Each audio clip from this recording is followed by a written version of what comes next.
Jesus, meus amados irmãos, que Deus abençoe a todos. E durante todo esse mês, nós estamos trabalhando um tema que é Somos resposta de Deus para o Rio de Janeiro. Eu quero contextualizar esse grande tema perguntando uma coisa, porque hoje cada um aqui vive bombardeado de notícias, né? Vivemos bombardeado de notícias o tempo todo, é tiro aqui, é tiro acolá, é enchente, é laje, é atropelamento, é isso, é aquilo. E quando nós olhamos para a cidade do Rio de Janeiro, como foi colocado aqui muito bem nessa esquete, que eu nem sabia que é de Jesuscidência, né? O Espírito Santo trabalhando, podemos observar que a dor é real. Vemos uma sociedade injusta, com dores sociais, violência. E muitas pessoas têm fome espiritual e às vezes não sabem. Alguém aqui já passou aquela experiência de eu estou com vontade de comer alguma coisa, só não sei o quê? Alguém já passou por isso? Né? Estou com vontade de comer alguma coisa, só não sei o quê. É isso? E às vezes nós temos um buraco no nosso coração, que é exatamente essa fome espiritual. E muita gente busca resposta em muitos lugares. Vemos a carência quando passamos ali pela Praça Havaiana, não precisa ir muito longe aqui na Visconde Itamaraty, quando nós olhamos essas pessoas em situação de rua, quando passamos ali pelo metrô na Praça Sans Pena. E eu faço uma pergunta à querida igreja. Nós ainda nos doemos com a dor do próximo? Será que nós nos condoemos quando olhamos a mazela do povo, a angústia? Será que nós nos doemos quando ouvimos falar em brigas em família, em divórcio, em luto? Ou será que eu e você estamos anestesiados? E talvez até indiferente com a dor do outro. É exatamente isso que é o tema de Missões Rio. Nós precisamos ser os olhos de quem precisa. Precisamos ser o ouvido de quem não ouve. Precisamos ser a voz de quem não tem condição de falar. Eu e você somos resposta de Deus para um Rio de Janeiro, para a nossa família, para a nossa faculdade, para o nosso local de trabalho. Nós somos resposta de Deus diante dessa inquietude da sociedade. Há muitos séculos atrás, mais ou menos 2.400 anos, um homem chamado Neemias, ele estava muito bem confortável aonde ele estava. Talvez porque ele não talvez ele, fazendo uma analogia, né? Às vezes nós nos ficamos muito confortados em estarmos aqui, e Deus é bom, né? Estamos desfrutando de um ar-condicionado, né? De um local, temos cama para dormir, temos abrigo, e às vezes nós nos acomodamos. E não olhamos para aquelas pessoas que carecem, para aquelas pessoas que sofrem, para aquelas pessoas doentes. Eu não estou dizendo que ter isso não é legal, é muito importante, mas a vida é muito mais do que isso. Precisamos ser justos. esse homem Neemias, ele estava nesse conforto. Ele estava na cidade de Suzã. E ele estava muito bem confortável ali naquela cidade onde ele vivia. Ele não passava nenhum aperto, ele estava muito bem de vida. Mas ele recebe uma notícia. O teu povo, o povo de Deus, vive em miséria e vergonha. Quando ele recebe aquela notícia, vamos botar hoje assim, quando ele olhava a televisão, vendo o RJTV, ou Datena? É que eu não vejo, CNN, né, Oeste, vamos botar todo mundo aí, né, todas as redes, ele, ao olhar aquilo ali, ele não é e não fica indiferente. Quando ele olha que pessoas estão morrendo, que pessoas estão perdendo coisas, que existe violência no lar, famílias sendo destruídas pelas drogas, pessoas hospitalizadas que não têm recurso, não têm condição, o sistema de saúde em colapso. Ele olha aquilo, chora e jejua. A nossa igreja, a igreja de Jesus Cristo, não pode viver isolada da dor do mundo. É aquilo que eu falo, a igreja precisa ser o porta-avião.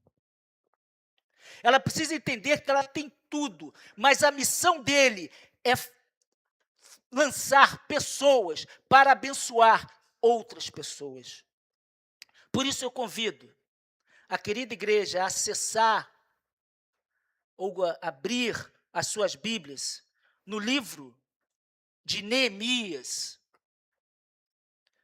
capítulo 1, dos versos 1 a 11, para entendermos o contexto do texto.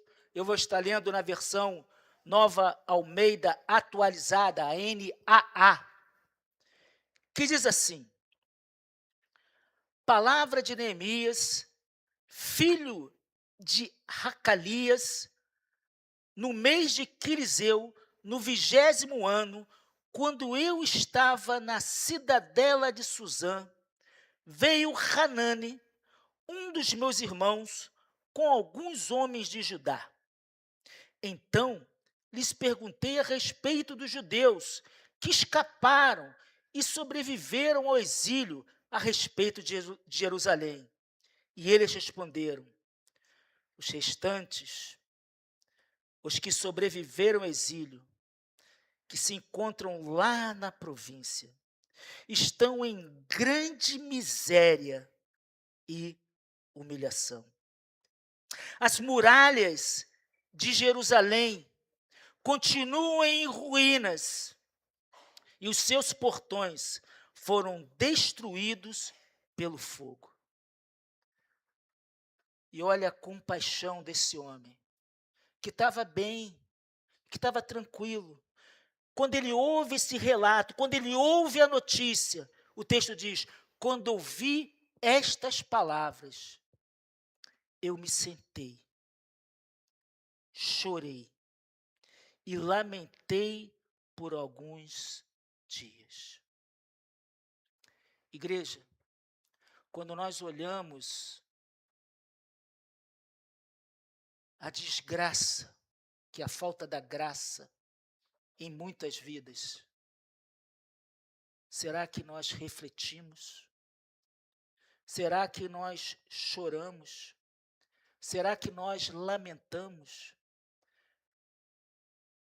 Para ser resposta de Deus para o Rio de Janeiro, para a minha cidade, para a minha família, eu preciso sentir, eu preciso refletir, eu preciso chorar com os que choram.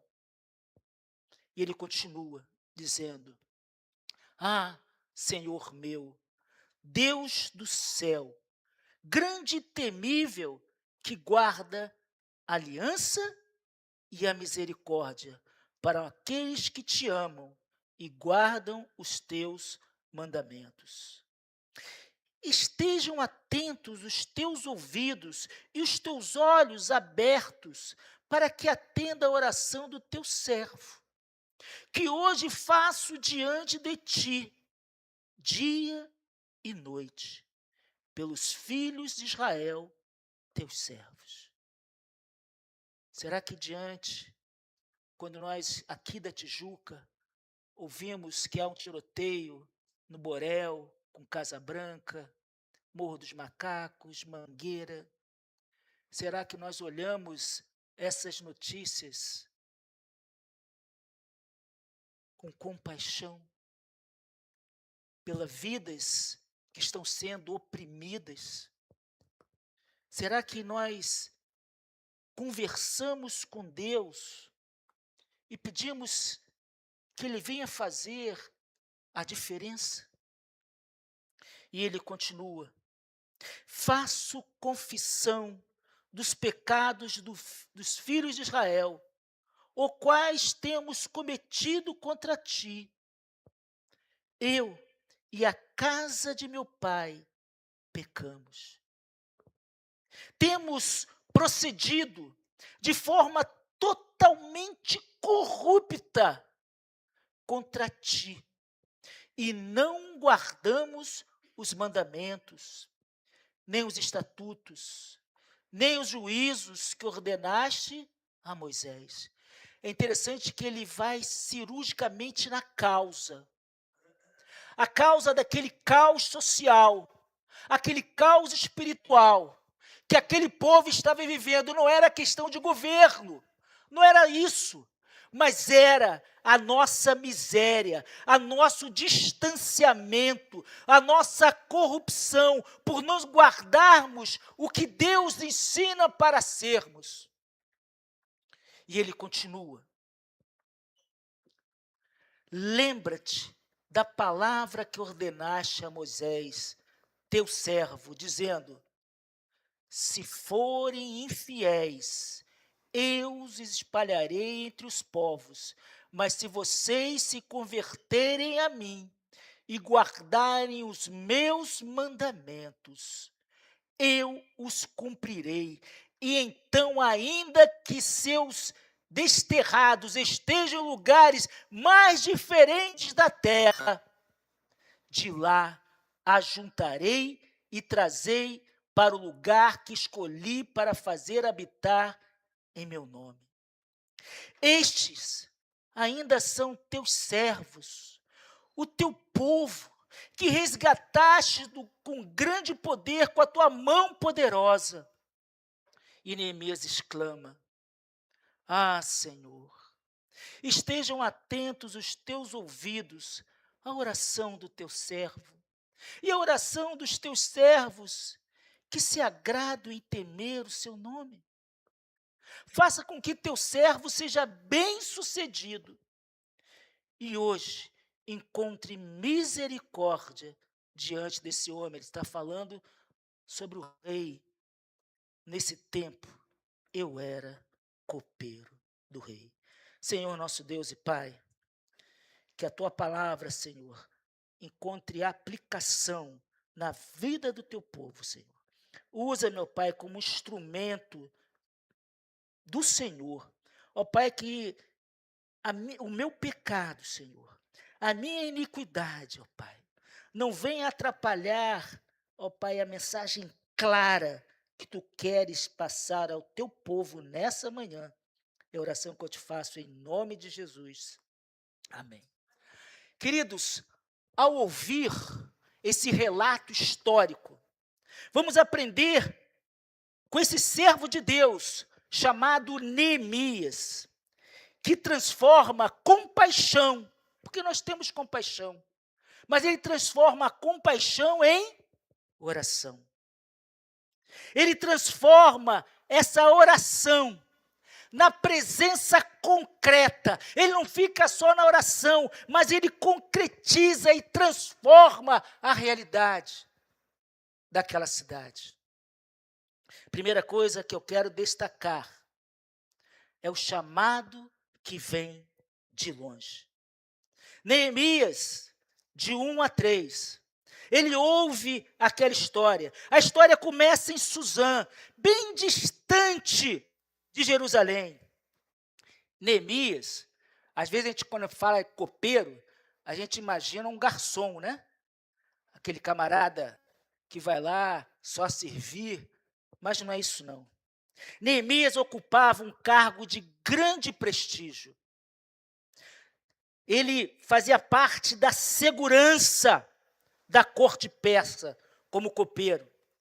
Ele tinha, meus irmãos, ele participava como copeiro do rei de decisões do conselho. Ele era membro do conselho de Suzã. E o cargo dele era muito importante porque, como ele experimentava tudo aquilo que o rei ia comer, se ele quisesse fazer algum mal ao rei, o que ele fazia? Antes tomava um soro, o antídoto, comia, não faria mal nenhum para ele e daria ao rei. Então, vejam a confiança que aquele conselho tinha diante de Neemias, porque sabia que Neemias era um homem reto, um homem justo, que não faria nada que fosse contra o rei. Ele tinha, diante dessa situação bonita, vivendo em palácio, ele tinha todas as razões humanas para esquecer as suas origens e ignorar o problema da terra natal. Diante das nossas alegrias, louvado seja Deus por isso, nós não podemos esquecer de onde nós viemos. Nós não podemos esquecer qual é a nossa raiz. Nós não podemos esquecer que nós estamos nesse mundo, mas somos cidadão dos céus, que é muito maior, muito melhor. Ele decide não ignorar os problemas da sua terra, porque ele sabia, ele entendia que o seu coração, a sua vontade, pertencia a Deus. Ele estava perto diariamente, ele ouvia muitas coisas, e nós vivemos isso. Mas quando o seu irmão, Hanani, e outros homens chegam de Judá, porque antes de Neemias, houve 2 levas que levaram o povo para Jerusalém. A primeira leva foi com Zorobabel. Zorobabel reconstrói o templo. Essa narrativa a gente chama de segundo templo. Zorobabel reconstrói o templo. Esdras, como sacerdote, ele vai instituir de novo, trazer de volta a liturgia daquele povo. E Neemias já vai com uma terceira leva para reconstruir os muros de Jerusalém. Talvez para a gente não entenda muito bem o que é construir muro, mas muro é segurança. Muro é sinal de pertencimento. Você pertence a algo. Quando Neemias pergunta sobre o tesouro, a verdadeira preocupação de Neemias é saber como estavam os sobreviventes. Ele se condoeu, queria saber como está o povo de Deus. Será que diante da nossa alegria, nós perguntamos, e aí? Quando sabemos que algum irmão nosso mora em alguma comunidade, ou mora perto, e aí? Como é que está lá? Está tudo bem? Como está? Está tudo bem contigo? Eu estou orando por você. Será que eu e você temos feito isso? Da minha casa dá para ouvir os tiros. Eu nem sei de onde é. E qual é a nossa atitude? Quando a gente sabe que irmãos estão atravessando, vivem, será que nós estamos preocupados com os nossos irmãos? E não precisa ser membro da igreja. Aquela igrejinha que se encontra lá naquela comunidade. Será que nós estamos preocupados com ela? Quando ele pergunta isso para o seu irmão Hanani, a resposta de Hanani corrói, machuca o coração de Neemias. Ele recebe a seguinte notícia: os remanescentes vivem em grande aflição e vergonha.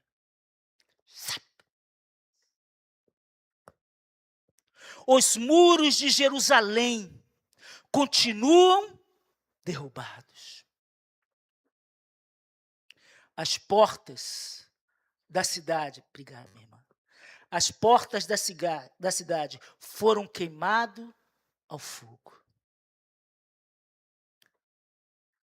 Embora Neemias estivesse no lugar de conforto, ele não se permitiu viver a indiferença.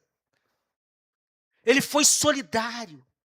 Ele entendia a dor daquele povo. Igreja Batista Missionária do Maracanã, nós temos sido solidários com a dor do outro. Eu louvo a Deus por essa igreja, porque quando a irmã Jacira passou por aquele lugar complicado, a igreja estava ali. A irmã Rosana foi a primeira a chegar, me ligou. Nós precisamos nos envolver com a dor do outro, porque isso é cristianismo, isso é realidade, é nos envolvermos com a miséria, para transformar a miséria em lugar de bênção. Eu creio nisso. Deus tem poder de transformar vidas e histórias. Eu conheço várias. Como igreja, não fomos chamados, queridos irmãos, isso me preocupa demais. Não fomos chamados para viver uma bolha de isolamento espiritual. Precisamos ser sal, precisamos ser luz. Não podemos viver isolado porque nós estamos bem. Louvado seja Deus por isso, mas talvez nós estejamos bem, porque Deus quer algo de nós. A palavra de Deus fala que o do Senhor é o ouro e a prata. Mas Deus não tem bolso. Ele usa os seus servos para abençoar outras vidas. Somos resposta de Deus para muitas vidas. O sacerdócio, essa liturgia, pertence a todos os crentes. Precisamos, meus irmãos, ouvir. Precisamos ter paciência. Vivemos um mundo em que as pessoas falam demais e ouvem de menos. Eu sei que é isso. As pessoas não têm paciência. Já falam assim, e lá vem o outro fazer lamúria. Nós não queremos ouvir. E lá vem aquele chato. Talvez essa pessoa esteja carente. Talvez essa pessoa precise de um abraço. Talvez essa pessoa precise de uma palavra de restauração. Igreja, somos resposta de Deus para essas vidas? O Rio de Janeiro, em suas comunidades, a Tijuca, ela é uma cercada por comunidade em todos os lados.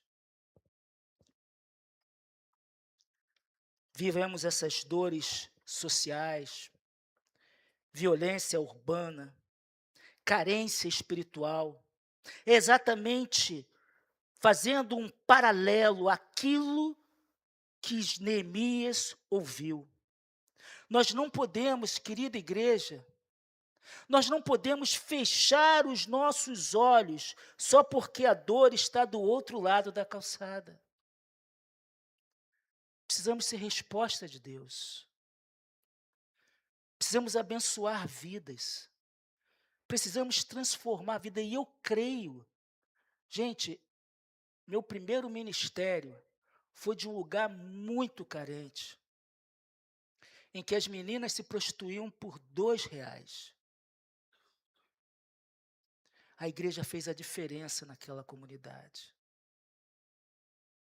Hoje nós temos pessoas formadas lá, pessoas que rodam o mundo todo, porque elas conheceram a pessoa de Jesus Cristo. E aquela realidade daquela comunidade foi mudada pelo poder de Deus. Eu e você precisamos ser resposta de Deus na vida de muitas pessoas. Segunda coisa que eu aprendo, precisamos ter, para sermos respostas de Deus, para o Rio, e aqui você pode botar Rio, minha família, você pode botar Rio, meu local de trabalho, pode botar Rio da igreja de Istambul. A igreja de Istambul precisa muito, gente. Quem é novo aqui e não conhece, depois pode perguntar o que é mais antigo na igreja, aonde fica a igreja de Istambul? Que igreja é essa? Igreja complicada. Igreja muito difícil. Neemias 1:4, ele fala assim: quando ouvi estas palavras, eu me sentei, chorei e lamentei por alguns dias. Primeira atitude. Segunda atitude desse homem de Deus piedoso: fiquei jejuando e orando diante de Deus, do Deus dos céus. Igreja, será que você tem chorado pelo Rio de Janeiro? Governadores sendo presos, corrupção, pessoas morrendo na fila do hospital, pessoas que têm que ter 2 celulares. Se tu perguntar qualquer país fora do Brasil, qualquer não, mas país civilizado, dizer que você tem 2 celulares, um para você, outro para o ladrão, eles acham isso um absurdo.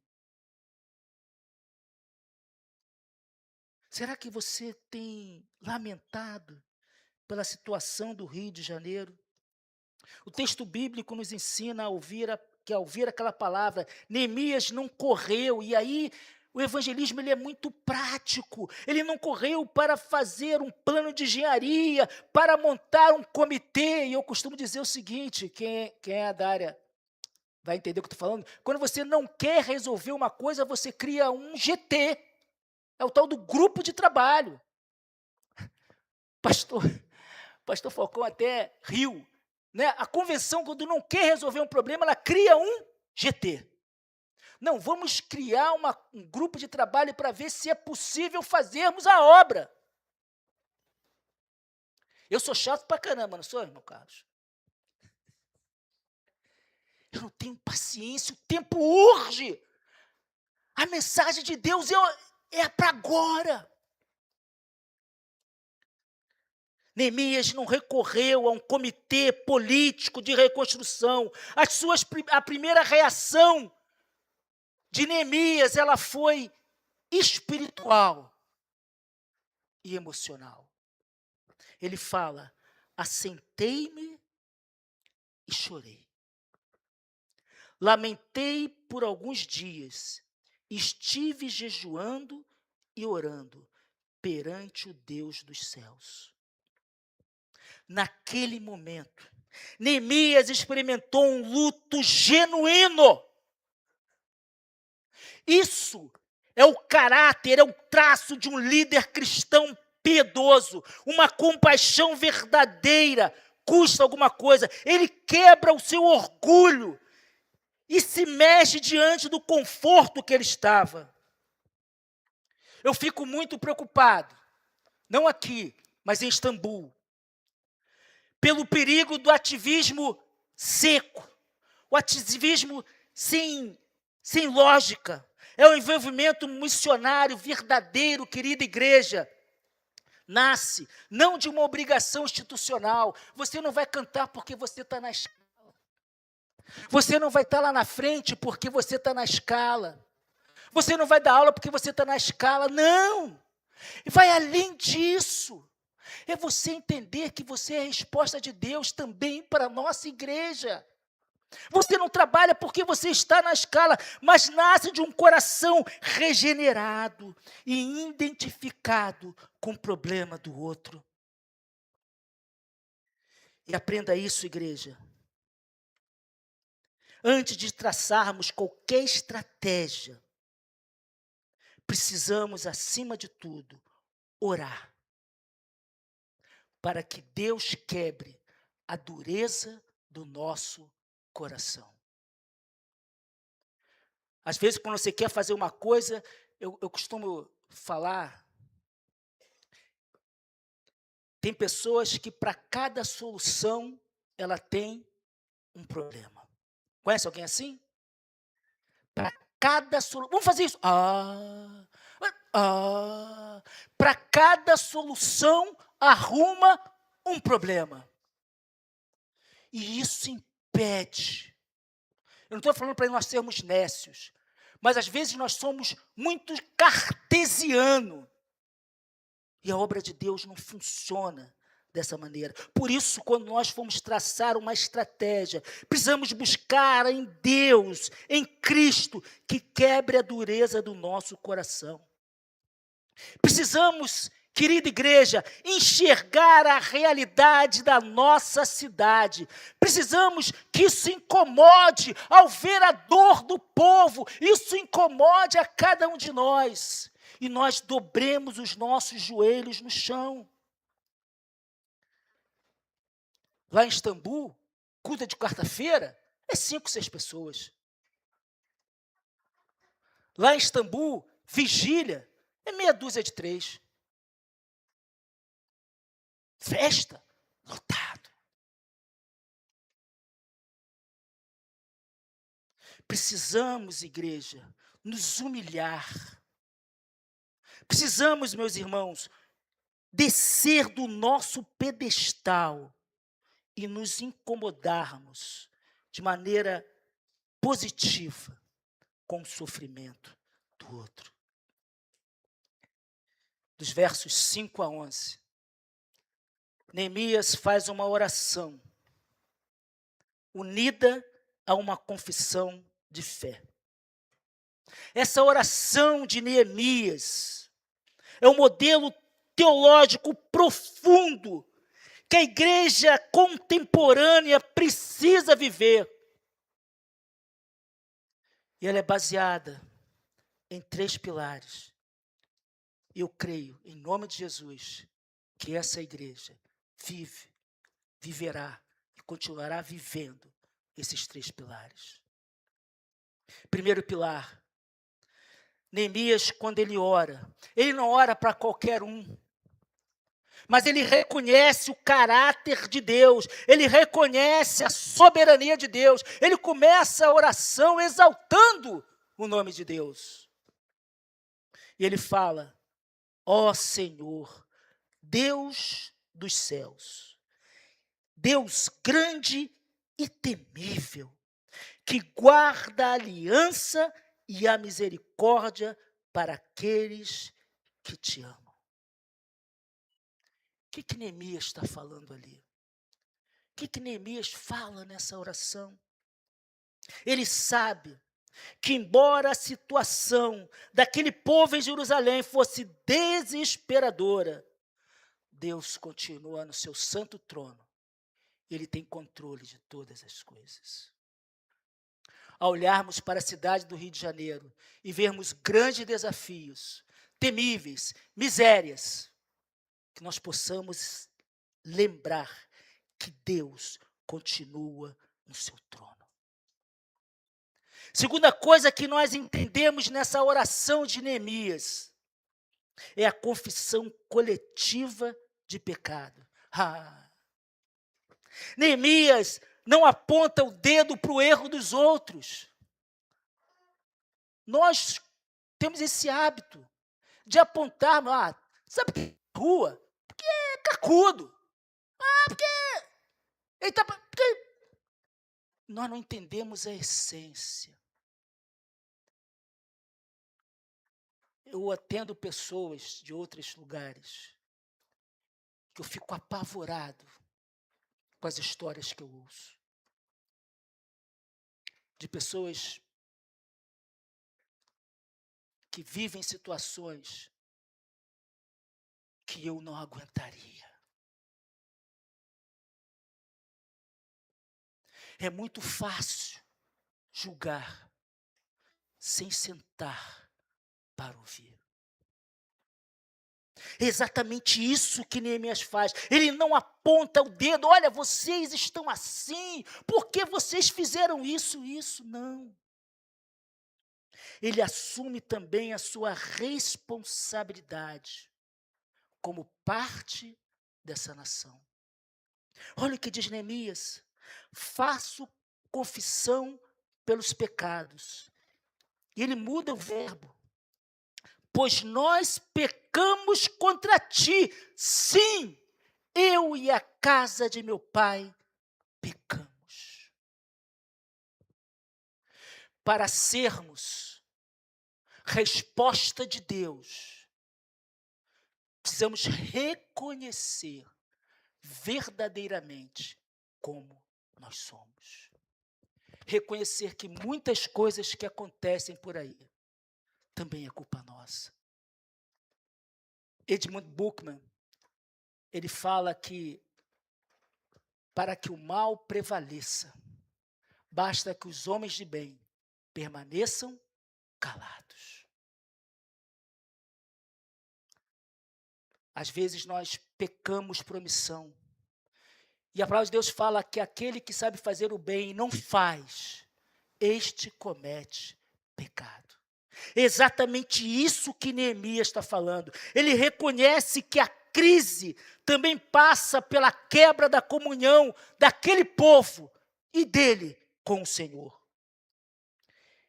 E na terceira momento dessa oração, ele faz um apelo à promessa da palavra. Ele lembra que Deus é imutável, que Deus é cheio de misericórdia, que Deus é bom, que Deus muda.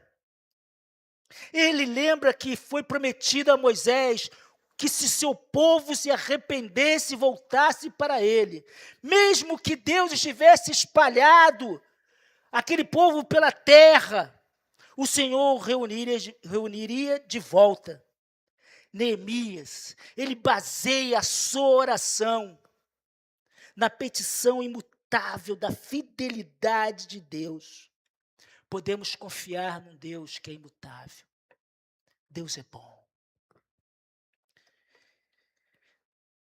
O clímax do capítulo 1 é quando Neemias fala: concede-me hoje bom êxito ao teu servo e dá-lhe mercê perante esse homem. Esse homem é o rei Artaxerxes. Neemias, e aqui eu quero já indo para a conclusão, Neemias passou os dias chorando, intercedendo para que Deus restaurasse Jerusalém. Mas preste atenção nisso, igreja. Mas no final da oração, aqui é que é o gancho. No final da oração, ele não espera que o milagre caia do céu, mas ele participa como agente ativo desse milagre. Ele se coloca à disposição para ser instrumento desse milagre. E ao pedir o favor diante do rei, ele estava se voluntariando para ir, para liderar, para construir. Essa é a lógica que sustenta as nossas missões. Somos resposta de Deus para o Rio de Janeiro. Não é um ato de soberba, parece ser soberba, né? Sou a resposta de Deus.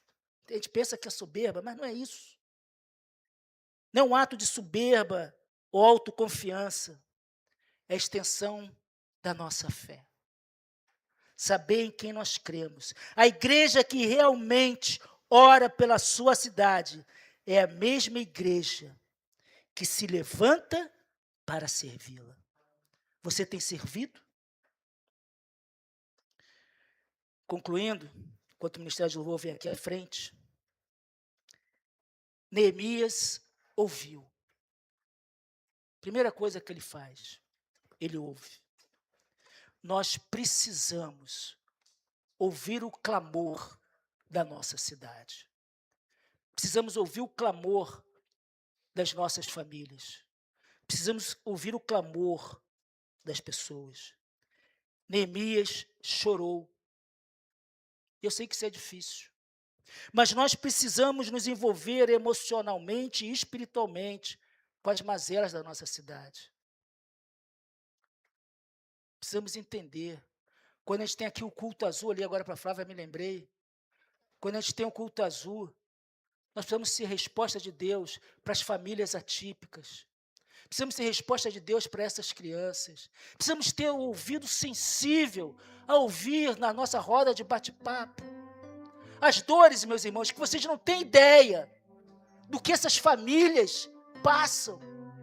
Cada vez que eu participo de uma roda de conversa, eu saio impactado.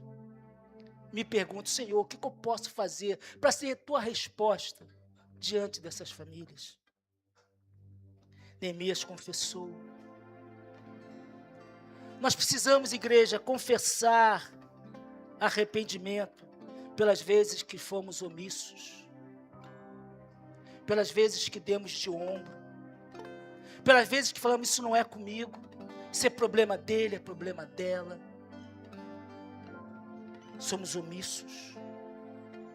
Precisamos, meus irmãos, pedir perdão pelas vezes pela nossa omissão na dor alheia. Mas acima de tudo, Neemias creu.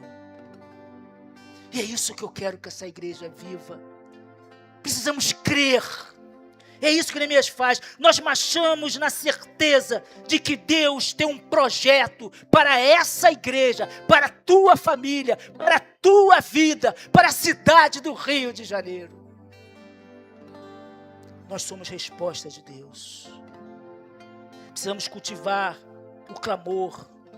Precisamos, irmãos, estabelecer momentos específicos de oração, de jejum, de contrição, clamando pela paz da nossa cidade. Precisamos, querida igreja, ter uma escuta ativa, sair dessas quatro paredes, nos envolvermos no trabalho de evangelismo, música na praça. Precisamos ouvir, sentar, sujar a nossa calça no chão. Nós somos resposta de Deus para muitas pessoas. Assim como Neemias transformou compaixão em oração, oração em ação, que essa marca seja a marca, o selo da Igreja Batista Missionária do Maracanã para a cidade do Rio de Janeiro. E vamos juntos levantar e reconstruir essa cidade, porque somos resposta de Deus para o Rio de Janeiro. Que Deus nos abençoe.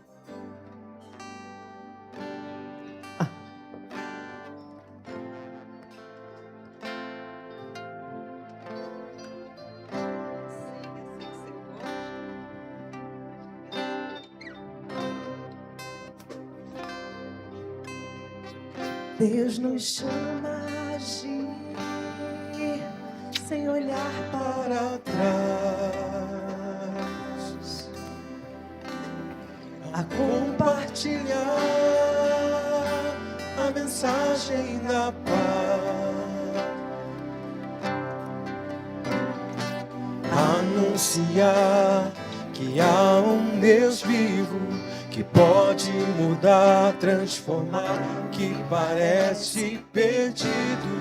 Ser as mãos que alcançam, ser as mãos que alcançam, os pés que avançam, os olhos que enxergam, a boca que fala do amor, da verdade que muda a realidade. com fé e coragem, Com fé e coragem, olhando pro alto, ser a resposta de Deus pra cidade, eis-me aqui. Usa-me. Amém. Quero fazer um desafio. Neemias transformou a oração em ação. E eu não quero que você faça isso para não ficar mal. Quero que você tenha um compromisso nessa manhã com o Senhor. Se você quer ser resposta de Deus para o Rio, para a sua família, para a sua igreja, fique de pé onde você está. Ninguém vai ver que...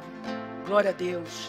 Quem se chama, quem se sente convocado para ser resposta de Deus para o Rio de Janeiro. E o Rio de Janeiro começa no nosso lar. Rio de Janeiro começa na nossa igreja. Rio de Janeiro, no meu trabalho, na minha faculdade. Se você quer ser instrumento de Deus, fique de pé aonde você está. Senhor, meu Deus e meu Pai, muito obrigado, Senhor, por essas pessoas, ó Pai, que estão falando, eis-me aqui, envia-me a mim. Senhor, muito obrigado, Senhor, pela manifestação do Teu poder nessa manhã. Ó Pai, derrame, ó Pai, autoridade espiritual sobre essas vidas, Senhor. Sabedoria, Senhor, graça, bondade e misericórdia, Senhor. Que nós possamos ter um ouvido atento, Senhor, os olhos ávidos, Senhor, e possamos ser mãos, ó Pai, para fazer a diferença aonde estivermos, Senhor. Restaura lares, ó Pai, em nome de Jesus. Restaura, Senhor, relacionamentos, Senhor. Restaura a unidade do Teu povo, Senhor. E abençoe e dê, ó Pai, a Tua unção sobre a Tua igreja. É a oração que te fazemos em nome de Jesus. Amém.